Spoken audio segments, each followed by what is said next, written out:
e-radio. E-radio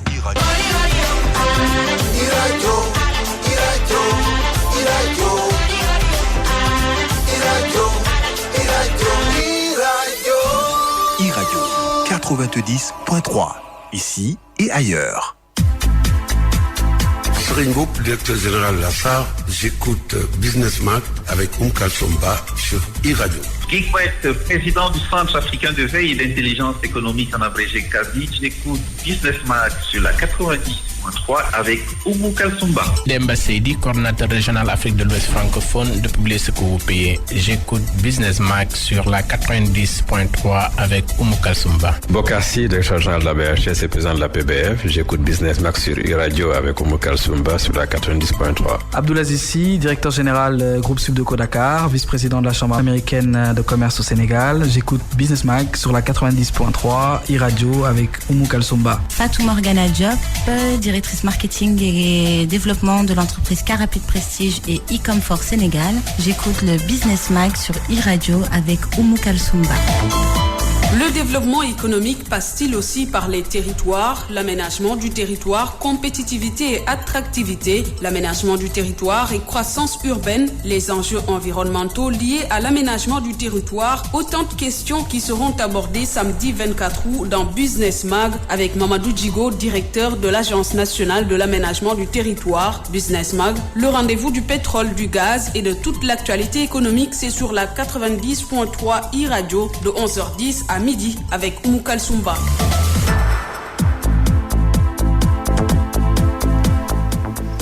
Merci d'être à l'écoute de la 90.3 e-radio. Merci de nous regarder sur ITV, canal 15 de la TNT. Bienvenue dans Business Mag, le rendez-vous du pétrole, du gaz et de toute l'actualité économique. L'aménagement du territoire est-il un facteur de développement durable?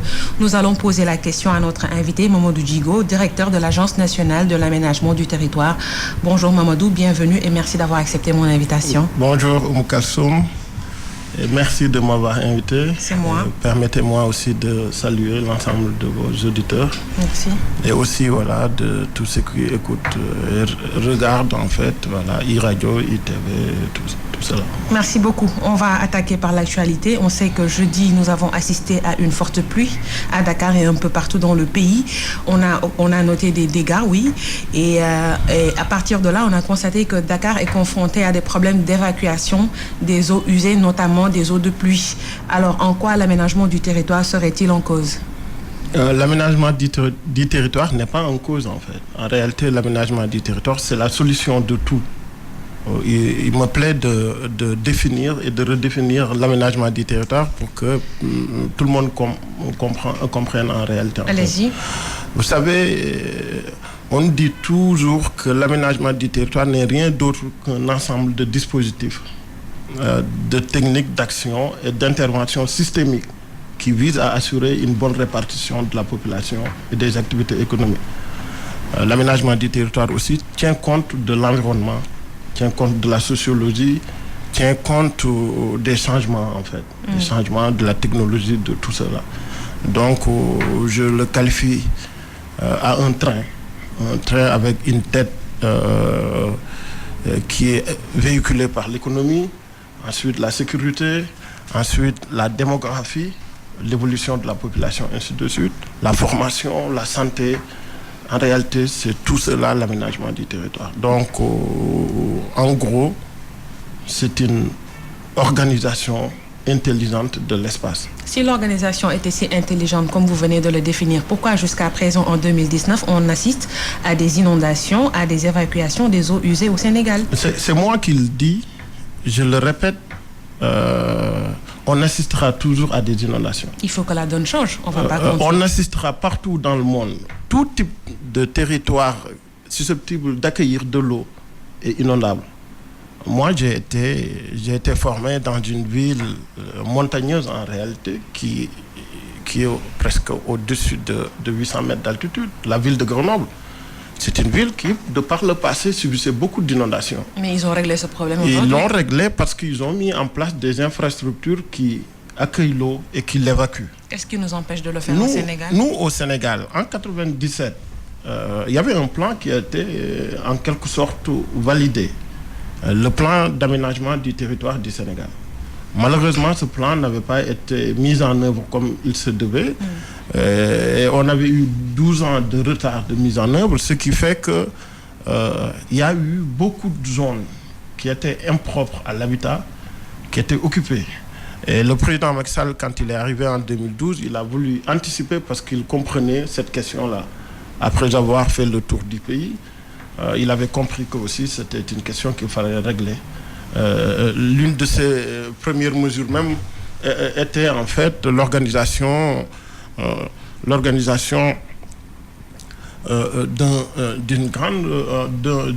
d'un conseil présidentiel sur les inondations. C'est là où il avait demandé à ce qu'on mette en place ce qu'on appelle un programme décennal de lutte contre les inondations.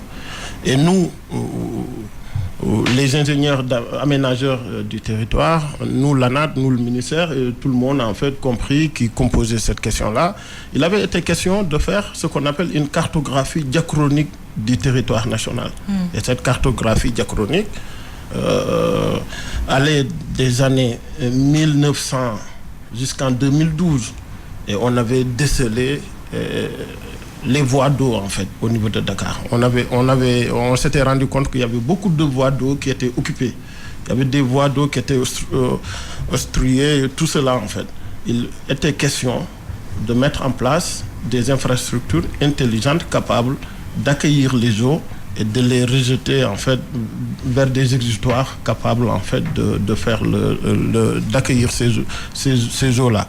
Maintenant, comme vous le savez, nous sommes en fait en réalité dans un monde de changement climatique, comme on dit, de réchauffement climatique, d'autres l'utilisent en réalité, mais il faut comprendre que Dakar aussi, c'est la capitale qui accueille énormément de monde. Les gens viennent de partout, il y a une pression foncière, l'État s'organise pour mettre en place en fait des voies, des réseaux de communication qui sont aussi des voies d'évacuation d'eau, qui met en place en fait des infrastructures souterraines qui ne sont pas visibles, qui permettent aussi d'évacuer les eaux.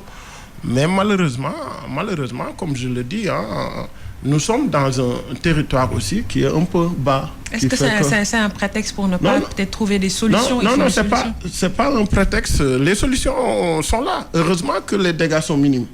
Il y a d'autres pays, on assiste à des morts, à beaucoup de morts. On assiste à des dégâts, il y a eu un cas de décès dernièrement. Oui, ça arrive. À ne pas négliger. Ça arrive. La France, qui fait partie des plus grands pays de ce monde, la Chine, les États-Unis, sont chaque année victimes d'inondations. Et là-bas, on constate énormément de morts.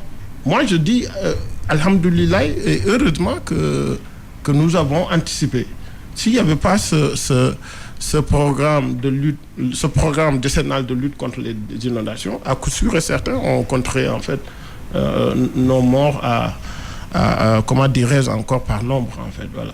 Et aujourd'hui, quelles sont les solutions idoines pour qu'on n'assiste plus à de l'eau, qu'on ne voit plus de l'eau stagnante après une pluie à Dakar et dans la capitale et un peu partout dans le pays? Il y a un plan que nous avons élaboré. Et le plan, c'est le plan qui substitue le plan national d'aménagement du territoire. C'est le plan national d'aménagement et de développement territorial du Sénégal. Nous avons identifié l'ensemble des risques en fait. Il ne s'agit pas tout simplement des risques d'inondation, mais il y a aussi d'autres risques, les risques technologiques, les risques environnementaux, voilà, et autres. Et où nous avons fait ce qu'on appelle carrément un plan d'occupation des sols. Un plan d'affectation des sols. Et si ce plan est validé, je pense que tous les services qui composent en fait la structure d'organisation spatiale du pays jouent le jeu, à coup sûr et certain, le risque sera minimisé en réalité en fait, parce que toutes les zones inondables ont été identifiées, cartographiées, toutes les voies d'eau ont été aussi identifiées, cartographiées, et aussi il y a une loi que nous proposons pour que dans ces zones-là, que quand on affecte un territoire ou une zone ou des terres à une vocation donnée, que tout le monde respecte cette vocation-là. Et c'est comme cela en fait qu'on fait bien les choses en fait. Voilà. Donc dernière question pour fermer cette parenthèse, donc on peut s'attendre dans un futur proche à ce que ce projet de loi ou ce programme soit appliqué pour que vraiment qu'on n'assiste plus à ces cas d'inondation ou d'eau stagnante. Nous l'espérons le plus rapidement possible. Vous n'avez pas de deadline, une date? Non, je ne peux pas vous donner une date.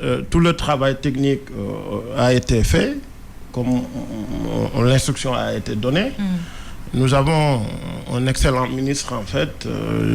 Permettez-moi de le féliciter et de le remercier, M. Omar Gueye, qui, depuis qu'il est arrivé à la tête de notre ministère, en fait, nous montre sa détermination à avoir des résultats.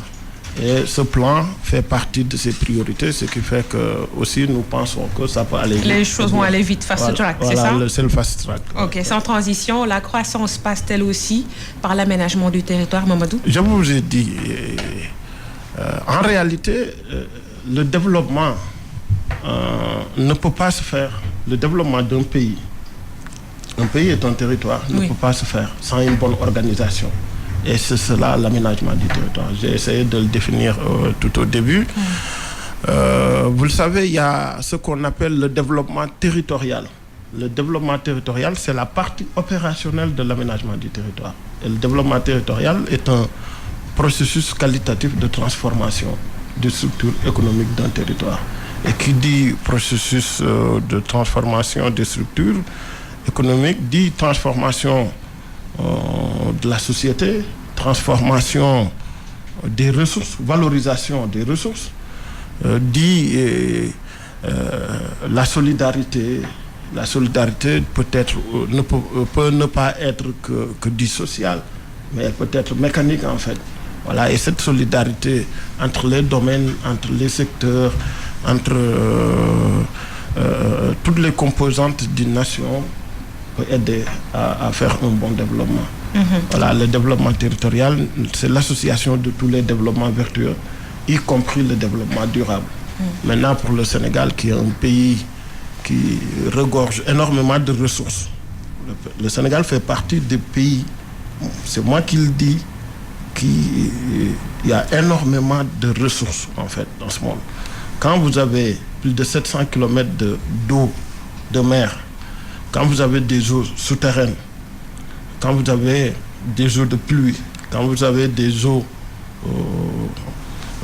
de l'eau douce liée aux lacs, aux fleuves, aux rivières, ainsi de suite, quand vous avez une forêt dans la partie du sud, de grandes forêts dans la partie sud du Sénégal, quand vous avez l'or, le fer, y compris le pétrole, le sable, des terres arables et tout ça, un pays qui a tout ça a des dotations, je dirais, des ressources territoriales incommensurables. Mais non, excusez-moi, comment faire pour vraiment profiter de ces potentialités et faire décoller notre économie? Voilà, c'est ce que le président avait compris en instituant ce qu'on appelle le développement territorial. Et le développement territorial, c'est un développement qui se fait à partir du territoire, mais par la valorisation de la ressource en fait. Donc chaque territoire a une ressource. Chaque territoire a une ressource. Et vous avez un plan spécifique pour faire valoriser cette ressource? Exactement, c'est cela. Et je le dis, quand on avait commencé à faire le plan, il avait été question de faire le tour du Sénégal, de cartographier toutes les ressources territoriales, de les quantifier, de les qualifier et de voir la possibilité de mettre, quand il s'agit des ressources naturelles, comment faire pour faire de micro-industries afin de permettre ces populations-là de travailler, de rester chez eux, de se sentir chez eux et de développer aussi leur localité en fait. Vous savez, nous sommes un pays qui n'avait pas, de par le passé, beaucoup évolué. Parce que quand on regarde de 1960 presque à aujourd'hui, nous avons les mêmes types d'SPL en fait. Les SPL, c'est ce qu'on appelle les systèmes productifs locaux. C'est ce qui permet aux communes, aux régions, aux départements d'être viables. Un SPL, s'il reste à l'état archaïque en fait, n'apporte pas de développement. Le président l'a compris, c'est pour ça qu'il avait insisté sur le développement territorial, identifier toutes les ressources, faire un développement de filière, faire la formation à côté, amener un centre de formation dans ces territoires, amener une université à côté, et spécialiser les territoires et faire du développement. Ça nous a aidé, à classifier les territoires, ça nous a aidé à identifier toutes les ressources qui nous ont permis de constater que la région de Dakar jusqu'à vers Thiès, c'est une partie du territoire national qui regorge des ressources. Je dirais même jusqu'à Saint-Louis et tout cela, la partie ouest du Sénégal.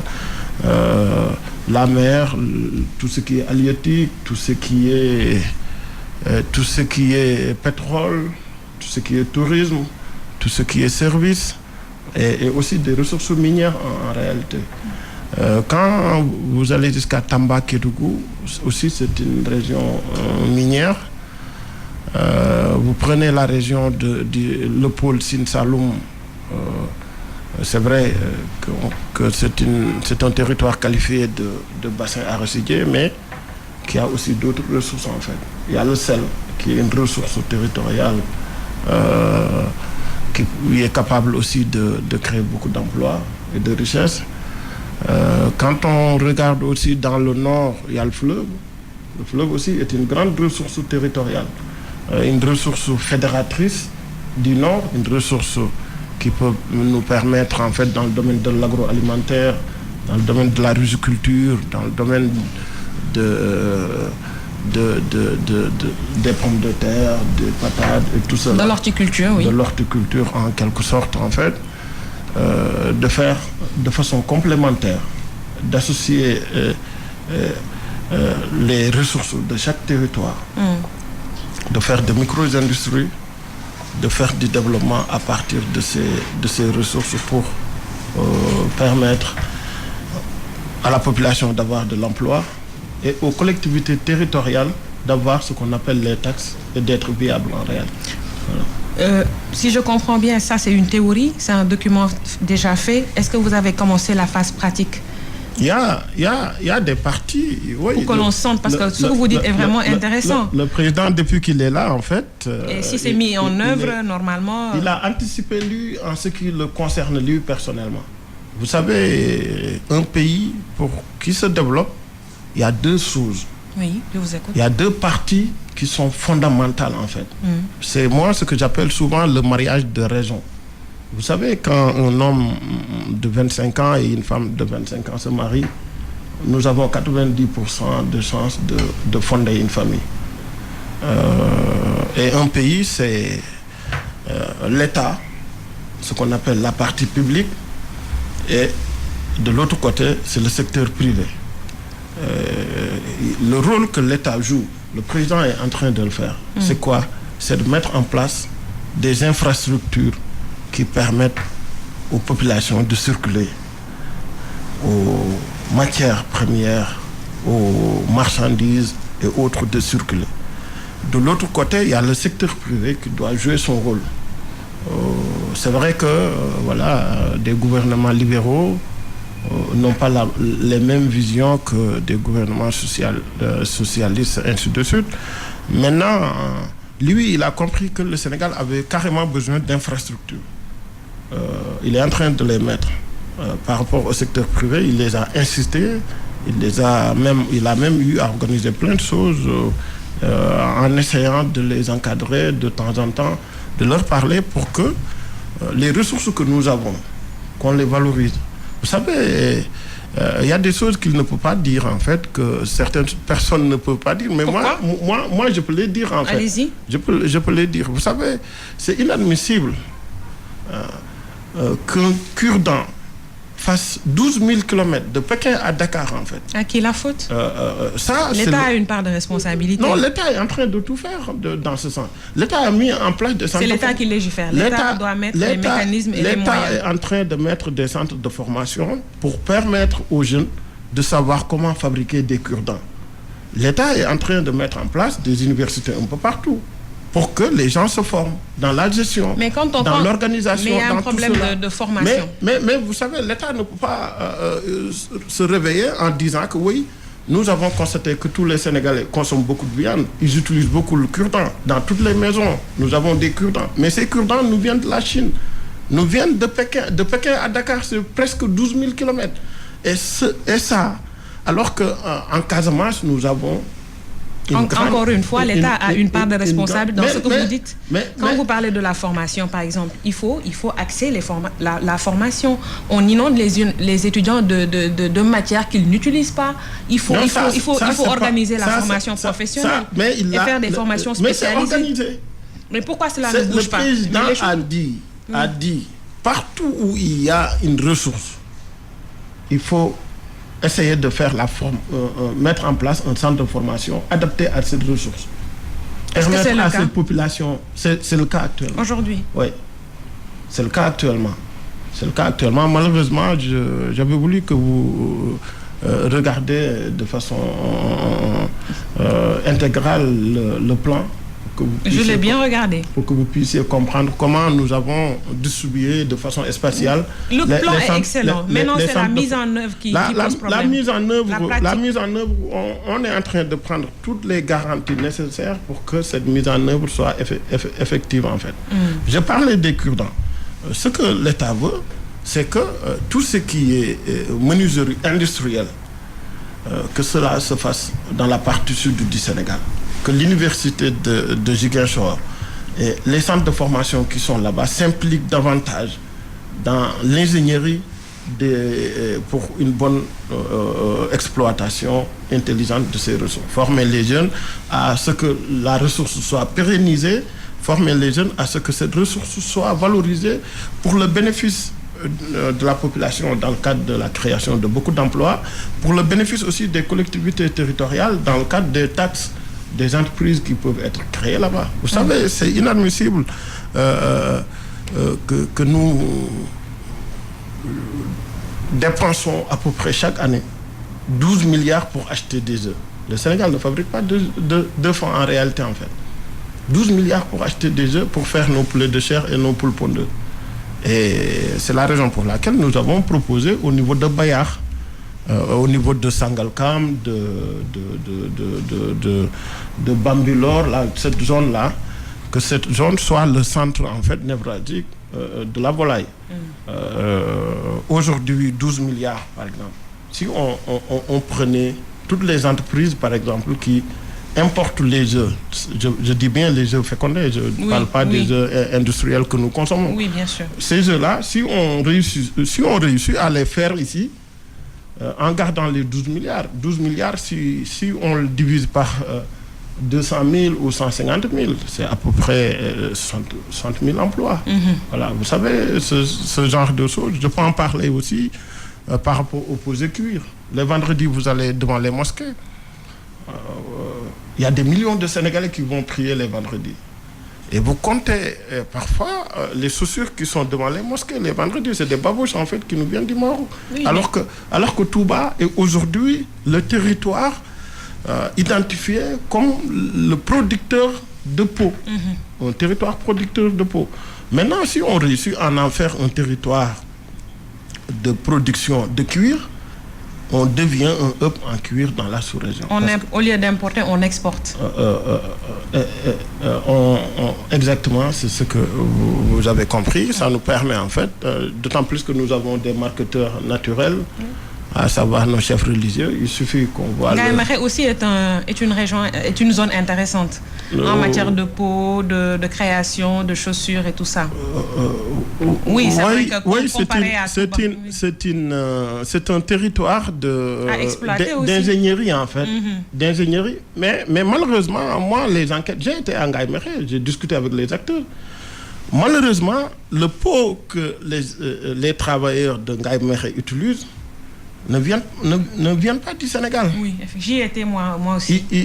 Ils m'ont dit qu'ils importent. Ils importent cette peau-là. Ce qui fait que nous, on est perdants à tous les niveaux. Même eux qui fabriquent là-bas les chaussures en Ngaïméré, moi, je ne sais pas comment ils font pour s'en sortir. Parce qu'en fait, pour fabriquer une paire de chaussures qu'ils vont vendre à 3 000, 4 000, 5 000, des fois, ça leur prend beaucoup de temps, toute une journée. Ça leur prend énormément de temps, en fait. Et en plus, quand on sort le prix d'achat de la peau, du cuir, autant pour moi, ça ne leur reste pas beaucoup en réalité, en fait. C'est pour ça qu'il nous faut une grande industrie. Donc Touba pour les peaux. Exactement. Le cuir. Voilà. Touba, un territoire de cuir. D'ailleurs, j'en profite aussi, et le ministre en a parlé lors des CRD, surtout au niveau de Louga. Il a compris que les peaux aussi constituent aujourd'hui une véritable en fait, ressource territoriale capable de créer beaucoup d'emplois, capable aussi de rendre viable en fait, les territoires composés, en fait, qui composent cette ressource, à savoir Dara Linguère, Ngaye Mékhé et la sous-région en quelque sorte. Maintenant, c'est aussi pour les poissons. Nous avons aussi dans le plan anticipé sur le pétrole. Qu'est-ce qu'il faut, par où il faut mettre les infrastructures, par où il faut faire de telle sorte que le pétrole soit en fait le moteur même de l'industrialisation du pays. Effectivement. Comment aussi faire pour que l'énergie soit accessible partout dans le pays et comment faire aussi pour que les gens qui sont dans la partie sud du pays, qui sont dans des territoires où le pétrole n'a pas été... Où on n'a pas découvert du pétrole, oui. N'a pas été découvert, pour qu'ils comprennent carrément que aussi le pétrole qui a été découvert dans la partie océanique du Sénégal, que ce pétrole leur appartient aussi. Et bon, voilà, le président parle beaucoup d'équité territoriale, parle beaucoup de lutte contre les inégalités, et tout cela. Un point intéressant pour en faire une bonne transition, on sait que Dakar occupe environ 0,3% du territoire national et paradoxalement la capitale concentre 90% de l'activité économique formelle. On sait qu'aujourd'hui l'État du Sénégal va délocaliser les ministères à Diamniadio, le pôle urbain de Diamniadio, c'est une bonne chose, mais Dakar étouffe et cela pose beaucoup de problématiques, les embouteillages qui ont un coût économique. On parle de 100 milliards de francs CFA l'année. Il y a la pollution, il y a l'exode rural, il y a les facteurs sociaux comme une forte densité, il y a la promiscuité avec tous les effets néfastes que cela engendre, le coût élevé du loyer et tout ça. Alors, avec tout ce que je viens d'énumérer, quelles sont les solutions idoines? Vous savez, les solutions se trouvent dans le plan national d'aménagement. Donnez-nous les clés. Du territoire. Les gens ont tendance à critiquer Dakar du fait que c'est une capitale qui absorbe quasiment tout. Nous, on l'avait compris, mais il ne faut pas tuer Dakar. Dakar, c'est la capitale sénégalaise qui est aussi en compétition avec les autres capitales d'Afrique. Mais ces situations en train de tuer Dakar. Non, ça ne tuera pas Dakar. Ça ne tuera pas Dakar, en fait. Le président l'avait compris.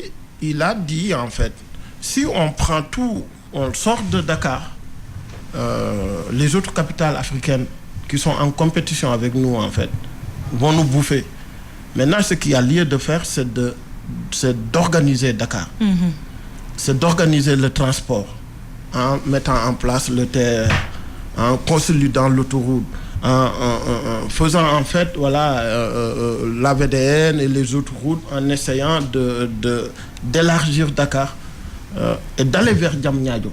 Vous savez, je l'ai dit dans une émission un jour que chaque année, il y a l'équivalence de la ville de Matam qui se déverse à l'université de Dakar. C'est un problème. C'est un problème. Et pour résoudre ce problème-là, il a dit il nous faut une université, d'autres universités, l'université d'Issine Saloum, les autres universités sénégalaises, faire de telle sorte que, au lieu que cette masse de population déverse sur Dakar tout le temps, que ces autres capitales régionales.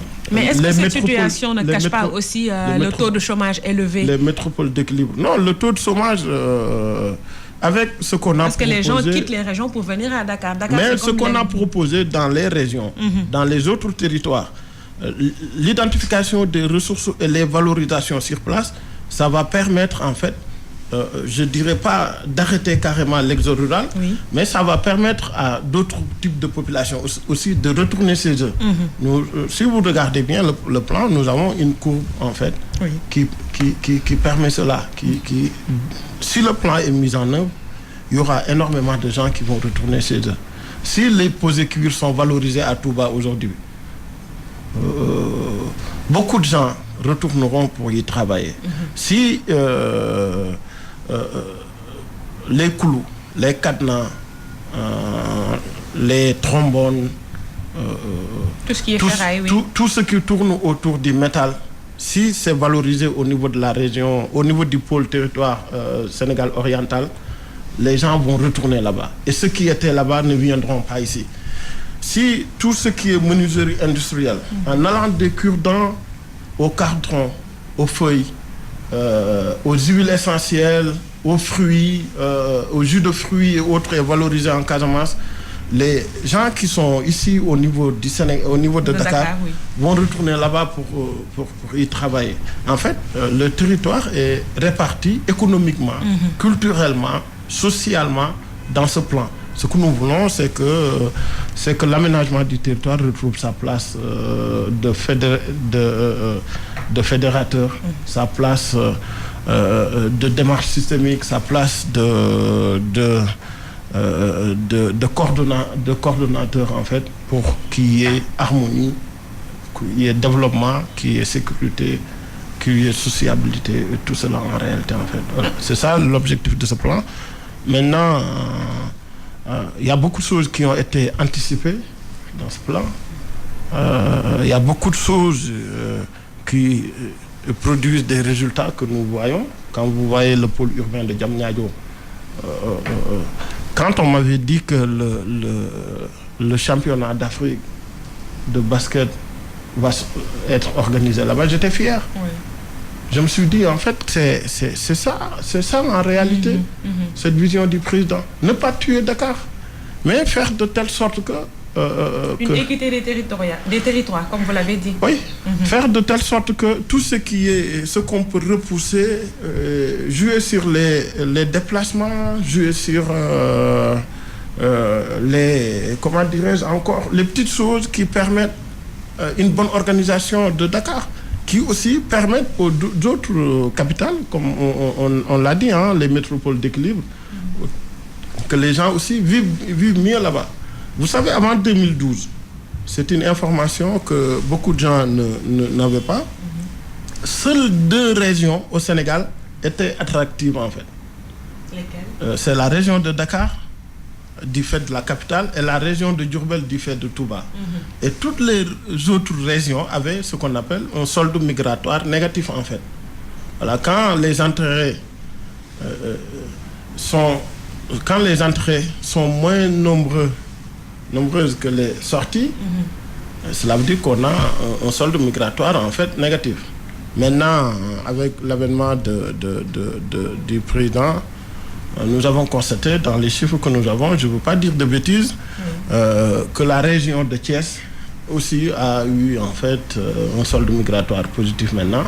Je pense que au fur et à mesure que ces politiques se mettent en place, que certaines choses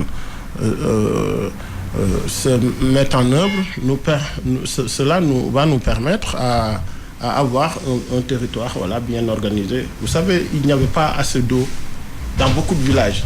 Aujourd'hui, avec le PUDC, nous avons beaucoup d'eau. Nous avons des sources très importantes et intéressantes, l'eau. Nous avons en fait des forages un peu partout. Il y a beaucoup de populations qui partaient parce que chez eux, il n'y avait pas d'eau. Maintenant, il reste. Moi, j'ai vu dans la région de Tambacounda où il y a beaucoup d'habitats ruraux dispersés. J'avais voulu même les compter en fait pour dire aux populations, voilà, nous avons 1 millier d'hameaux ou d'abris ou de ceci très dispersés, où il est très difficile de mettre une école. Vous voyez une centaine ou 300, 400 familles isolées dans des territoires en fait typiquement ruraux où il n'y a absolument rien du tout. Ça, c'est très difficile de mettre une école là-bas. C'est très difficile de mettre quelque chose. Mais quand le président a eu l'idée de mettre un peu partout des forages, ça a permis à certaines populations de se regrouper à côté de certains villages qui vont aider à ce que l'organisation spatiale soit beaucoup plus cohérente et beaucoup plus intelligente. J'ai remarqué que vous adorez citer le président Macky Sall. On va parler de lui. D'ailleurs, il avait demandé l'évaluation de la première phase de l'acte 3 de la décentralisation et avait demandé des recommandations pour la seconde phase. Est-ce que vous pouvez nous faire le point ? Ça, j'avais voulu quand même que le ministre le fasse. Dites-nous-en un peu. Parce qu'il a fait un excellent travail. Oui. Il a eu à parcourir les 14 régions du pays.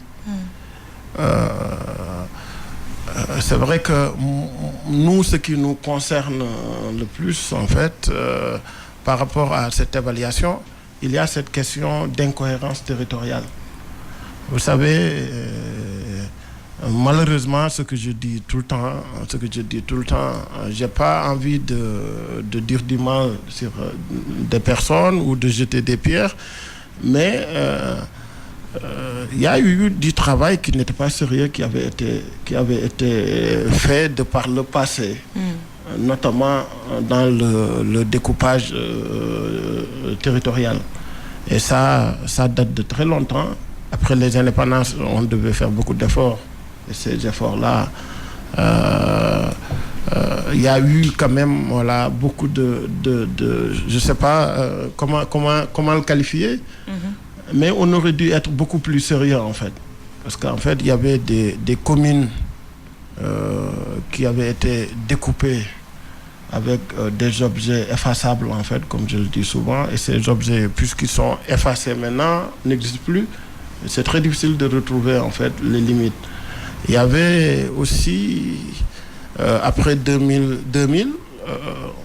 un découpage gerrymandering en fait que Maître Abdoulaye Wade et ses amis avaient fait sur beaucoup de communes, qui fait qu'aujourd'hui nous sommes confrontés aussi à beaucoup de problèmes du fait que, vous savez, il y avait un gouverneur américain qui s'appelait Gerrymander en fait. À l'époque, il permettait à ses amis de gagner des élections. Il leur disait, oui, dites-moi où se trouvent vos électeurs. En fait, je fais un découpage correspondant à votre zone d'influence. Et nous avons assisté à cela. Est-ce qu'aujourd'hui, vous avez rectifié le tir? Non, on a quand même proposé un mode d'organisation spatiale pour corriger carrément cela. Maintenant, je pense que si les autorités valident le plan, ça corrigera énormément de choses. Ça corrigera énormément de choses dans ce sens. C'est vrai que ça demande un grand courage politique. Les gens peuvent parler, mais l'intérêt, pour moi, qui prime, c'est l'intérêt général, l'intérêt des populations, au lieu de l'intérêt d'une personne qui veut se faire réélire ou qui veut être maire et autres. Voilà. C'est parfois un peu difficile de constater cet émiettement du territoire national, ces communes disparates, nombreuses, qui peuvent parfois, qui ne peuvent pas parfois en fait être viables du fait que leurs SPL en fait ne sont pas fonctionnels. Voilà. Parole de Mamadou Djigo, directeur de l'Agence nationale de l'aménagement du territoire. Vous êtes bien sur iRadio 90.3 et vous nous écoutez et vous nous regardez en même temps sur la TNT, Canal 15, oui j'y arrive, ITV. Voilà, Mamadou, est-ce qu'il n'y a pas un paradoxe si on sait que l'aménagement du territoire qui vise à une vie locale plus riche soit en même temps une politique impulsée de manière extrême, centralisée par le pouvoir? Est-ce que quelque part il n'y a pas un paradoxe, un déséquilibre? Non, l'aménagement du territoire est une compétence partagée aujourd'hui au Sénégal. Il y a l'État qui a aussi ses prérogatives régaliennes. L'État aussi a transféré un certain nombre de compétences aux collectivités territoriales qui ont la compétence d'organiser leur espace. Maintenant, c'est vrai que les plus grands aménageurs de ce monde, comme on le dit, n'ont pas été souvent en fait des démocrates en réalité en fait, parce que l'aménagement du territoire quand même ça demande en fait parfois ce que je dis, une impulsion ou même une sorte d'imposition en réalité en fait. Parce que vous voyez, quand on veut mettre en place une grande infrastructure et que des populations s'y opposent alors que cette infrastructure-là est d'intérêt national et ces populations qui s'y opposent, ils ont des intérêts locaux et tout cela, ou des intérêts particuliers. Parfois même culturels. Voilà, parfois culturels et tout cela. Vous savez, j'ai assisté à des réunions, à des échanges en fait par rapport à l'aéroport international Blaise Diagne. Mais aujourd'hui, tout le monde sait que c'est une fierté nationale. Tous les Sénégalais sont fiers de cet aéroport. Mais avant de le mettre en place, il y a eu beaucoup de difficultés en fait. Beaucoup de difficultés. Il y a un gouverneur qui était là-bas. Il y a un préfet qui était dans la région de Thiès à l'époque, qui est devenu gouverneur aussi. J'ai appris à l'aimer, à l'adorer par la conduite qu'il avait par rapport à ces populations-là. Il m'était arrivé même de dire à un parent sérère que cet aéroport-là va aider des milliards de personnes. Alors que vous tenez à quelque chose dont je ne veux pas citer ce que c'est, qui ne va plus servir à rien en réalité en fait. Il ne m'avait pas compris, il insistait dans sa culture et dans ce qu'il y avait autour, mais aujourd'hui, quand on parle de Blaise Diagne, tout le monde est fier en réalité en fait. Voilà, l'aménagement du territoire aussi, c'est ça en réalité, faire de telle sorte que on met une route qui change carrément l'avenir d'une société. On met une université qui change carrément les conditions de vie des gens. On met en place une petite usine qui aide aux gens, à des populations à travailler, à la collectivité qui héberge cette usine à avoir des taxes pour fonctionner. Et aider aussi à des commerçants et autres à faire leur travail correctement. Maintenant, nous, dans notre pays, c'est vrai qu'on est parfois hostile au changement, hostile à quelque chose de nouveau, mais il est temps quand même qu'on se mette dans la modernité, qu'on modernise ce que j'appelle nos SPL, nos systèmes productifs locaux. Voilà. L'aménagement du territoire et le numérique, quel est le volet? Forcément, vous avez un volet important consacré au numérique. Oui, je l'avais dit. Qui est essentiel parce que nous sommes dans un monde connecté, comme on dit. Exactement, je l'avais dit tantôt que l'aménagement du territoire aussi intègre exactement la technologie en fait. Et le numérique aujourd'hui à la pointe en fait de tout ce qui se fait dans ce monde. Auparavant, on dépendait beaucoup du droit. Mais le numérique aujourd'hui, voilà, et ce qui fait que nous assistons à ce qu'on appelle une sorte d'ubiquité des populations, d'ubiquité des émissions, de tout ce qui se fait en réalité en fait. Donc on est obligé de l'intégrer carrément. Dans le plan même, il y a une sorte que nous appelons souvent l'aménagement numérique du territoire qui est intégré dans ce plan aussi. Maintenant, vous le savez, avant, le Sénégal était quasiment, à part Dakar, était quasiment un désert bancaire en réalité. Oui. Et aujourd'hui, nous avons ce qu'on appelle le mobile banking.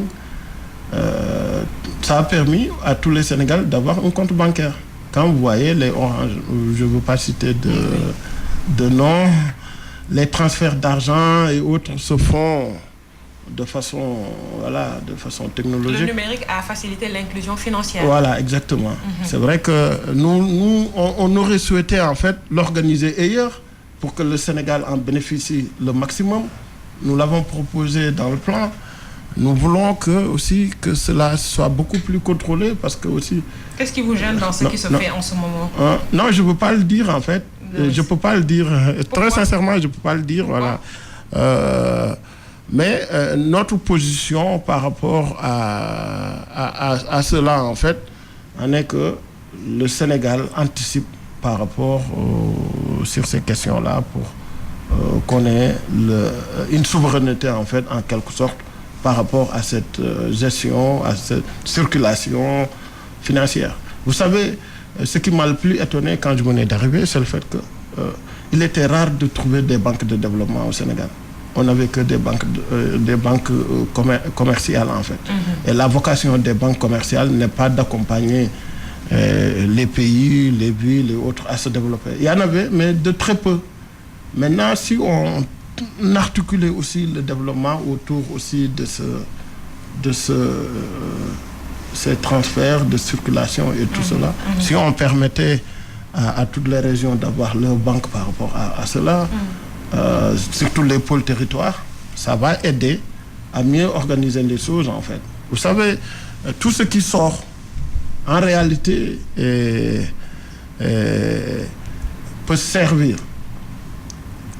Mais tout ce qui entre aussi, ne sert pas comme il le faut. Mais on parle des importations et des exportations. Mais on ne va pas vivre en autarcie. Non, on n'est pas en autarcie. Si vous voyez, la Chine est en train de dominer le monde aujourd'hui parce qu'ils avaient compris dans pas mal de choses, il fallait se sécuriser, en fait. Le rôle premier de l'aménagement du territoire a été d'abord la sécurité auparavant. C'est après qu'on avait compris que la sécurité, c'est l'économie d'abord, en fait. Il y a des enjeux économiques. Voilà, c'est l'économie d'abord qui amène la sécurité, et ainsi de suite, en fait. Voilà, maintenant, je pense que si ce plan est adopté, validé et mis en œuvre, il y aura beaucoup de choses qui vont nous permettre d'avoir une bonne organisation de l'espace à tous les niveaux, en fait. Au niveau économique, niveau géostratégique, niveau sécuritaire, niveau social, culturel et autres. Parce que nous sommes un pays quand même, c'est vrai que nous faisons partie de l'Afrique, de l'IMOA, de la CEDEAO, nous faisons partie de ce monde et tout. Mais il y a un jeu économique, un jeu de territoire, un jeu de géopolitique qui fait que parfois, il faut tout faire pour que ton voisin qui te vend ses médicaments, ton voisin qui te vend tes aliments, ne te vend pas ces médicaments. Ah. Pourquoi? Pour des raisons de sécurité. Oui, mais ce que vous dites est intéressant dans un moment où on va bientôt rendre l'antenne, dans un moment où on parle de la zone de libre-échange continental, à SLECA, d'une intégration sous-régionale. Avec la thèse que vous venez de donner, cela va compliquer les choses. Non, la zone de libre-échange est une excellente idée. Oui, mais l'intégration régionale aussi, c'est une excellente idée. Mais vous savez, dans le jeu économique, il y a ce qu'on appelle, nous les aménageurs, en fait. Quand un territoire... C'est l'aménageur qui parle, alors? Oui, c'est l'aménageur qui parle, en fait. Quand par exemple... supposons, si le Sénégal est producteur de cuir aujourd'hui, nous avons besoin d'une tactique, de mécanismes qui nous aident à protéger ce cuir, en fait. Si on ne le fait pas, le voisin d'à côté peut produire la même chose et nous pousser à perdre des emplois, à fermer des entreprises et à créer des problèmes en réalité, en fait. Mais on peut être dans cette zone économique tout en jouant notre participant, tout en produisant beaucoup de choses, tout en proposant beaucoup de choses, en fait. Ce qui permet de nourrir le Sénégal, de développer le Sénégal, de protéger le Sénégal. Quand je disais que celui qui te vend ton alimentation fait de telle sorte qu'il ne te vend pas ses médicaments, je ne parle pas de nos voisins immédiats, en fait. Je parle de façon globale. Je ne veux pas créer des problèmes ou des situations d'inconfort, mais par exemple, quand un Chinois vous vend en fait votre nourriture, ce jus et tout cela, et qui sait que le monde est ouvert, c'est un monde économique et tout ça, et que demain, il te vend des médicaments, vous savez, s'il n'est pas très, très, très, très honnête, je dirais, il peut... vous rendre dépendant à la fois de ces aliments et de ces médicaments.